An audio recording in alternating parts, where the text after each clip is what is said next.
Finally ನಾವು ವಾಯ್ನಾಡಿಗೆ reach ಆಗೈತು. ತುಂಬ ದಿನದಿಂದ ನಮ್ಮ ಮನೇಲಿ ಎಲ್ಲೂ ಟ್ರಿಪ್ಪಿಗೆ ಕಳಿಸ್ತಾ ಇರಲಿಲ್ಲ, ಬಿಕಾಸ್ ಬೇಬಿ ಇರೋದ್ರಿಂದ. ಸೊ ಇದು ತುಂಬ ರಿಕ್ವೆಸ್ಟ್ ಮಾಡಿ ಬಂದಿರೋದು.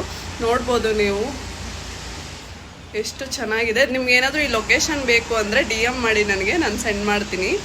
ಆ್ಯಂಡ್ ತುಂಬ ಲೈಕ್ ವೆದರು ಎಲ್ಲ ಸಖತ್ತಾಗಿದೆ. ನಾವಿಬ್ಬರೇ ಬೈಕಲ್ಲಿ R15ಅಲ್ಲಿ ಸೋಲೋ ಅಲ್ಲ, ಇಬ್ಬರು ರೈಡ್ ಮಾಡ್ಕೊಬಂದ್ವಿ. ಆ್ಯಂಡ್ ಗೈಸ್ ಯಾರ ಕೊಂಬೆ ಮೇಲೆಲ್ಲ ಬಟ್ಟೆ ಹಾರಾಕ್ಬಿಟ್ಟಿದ್ದಾರೆ, ಗೊತ್ತಾಗಲ್ಲ ಅಷ್ಟು ಪರಿಸರನ ಈ ತರ ಹಾಳು ಮಾಡ್ತಾ ಇದಾರೆ. ನೀಟಾಗಿ ನೋಡೋದು. ಅದು ಮೇಲ್ಗಡೆ ಇಲ್ಲಿ ಸ್ನಾನ ಮಾಡ್ತಿದ್ದಾರೆ ಗೈಸ್, ಅಲ್ಲಿ ನೋಡಿ ಅಲ್ಲಿ ಆ ಕಡೆ ಅಲ್ಲಿ ಸ್ನಾನ ಮಾಡ್ತಿದ್ದಾರೆ. ಅವರು ಮೇಲೆ ಬಟ್ಟೆ ಒಣಗಾಕಿದ್ದಾರೆ ಅನ್ಸುತ್ತೆ, ಮೇ ಬಿ ಅವಾಗ ಹಿಂಗೆ ಕಾಣಿಸುತ್ತೆ. ಆ್ಯಂಡ್ ಇವಾಗ ನಾವು ನಮ್ಮ ಹೋಮ್ ಟೂರ್ ಮಾಡ್ತೀವಿ. ಇಲ್ಲಿ ರೆಸಾರ್ಟಿಗೆ ಬಂದಿದ್ದೀವಲ್ಲ ಅದು. ಆ್ಯಂಡ್ ಇಲ್ಲಿ ನೋಡಿ ಸೋಫಾ. ಟ್ರಿಪ್ಪಿಗೆ ನಮ್ಮ ಮಮ್ಮಿ ಹೆಂಗೆ ಬಂದರು ನಮಗೆ ಗೊತ್ತಿಲ್ಲ, ನಮಗಿಂತ ಮುಂಚೆನೆ ಬಂದ್ಬಿಟ್ಟವ್ರು ನಮ್ಮ ಮಮ್ಮಿ. ಓ ಮೈ god.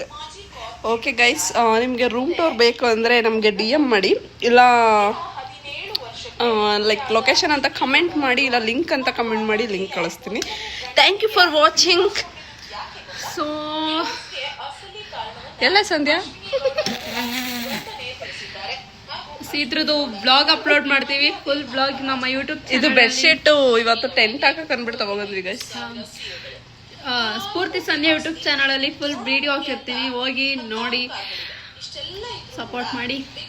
Tata bye bye. Full video ಬೇಕಂದ್ರೆ ನಮ್ದು ಯೂಟ್ಯೂಬ್ ಚಾನಲ್ ಇರುತ್ತೆ ಗೈಸ್, ಹೋಗಿ ನೋಡ್ಕೋಬೋದು. Thank you, bye.